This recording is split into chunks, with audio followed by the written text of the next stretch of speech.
আসসালামু আলাইকুম। আইপিএল ছেড়ে ইতিমধ্যে চলে যাচ্ছেন ইংল্যান্ডের সব খেলোয়াড়রা। জস বাটলারের নেতৃত্বে বিশ্বকাপকে সামনে রেখে ইংল্যান্ডের খেলোয়াড়রা আইপিএল ছাড়ছেন। তবে আইপিএল ছেড়ে এই দিন যাওয়ার সময় সবথেকে বেশি আবেগময় হয়ে পড়েন ইংল্যান্ডের অধিনায়ক জস বাটলার। অনেকটা আবেগ নিয়ে এবার আইপিএলে রাজস্থান রয়্যাল থেকে বিদায় নিয়ে চলে যান জস বাটলার। বিদায় বেলায় বেশ হতাশ ও আবেগ নিয়ে যেতে দেখা যায় বাটলারকে। হোটেল থেকে চেক আউট করে বের হওয়ার সময় বেশ মন খারাপ করে থাকতে দেখা যায় জস বাটলারকে। যাওয়ার আগে সতীর্থদের বুকে জড়িয়ে নিয়ে শুভেচ্ছা জানিয়ে যান প্রিয় টিমের জন্য। দীর্ঘদিন আইপিএলে খেলার ফলে নিজেকে আটকে ফেলেছিলেন বাটলার রাজস্থান পরিবারে। তাই তো রাজস্থান পরিবার ছেড়ে যেতে বেশ কষ্ট পেতে দেখা যায় বাটলারকে। বাটলার যখন গাড়িতে উঠে যান তখন সবাইকে হাত দিয়ে বিদায় জানিয়ে দিয়ে যান আর বলে যান এবার আইপিএলে যেন তার দল চ্যাম্পিয়ন হতে পারে। এ বলে মন খারাপ করে টিম হোটেল ছাড়েন জস বাটলার।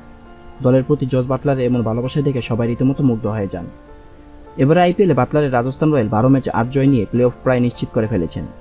আর একটি ম্যাচ জিতলে প্লে অফ নিশ্চিত হয়ে যাবে জস বাটলারদের।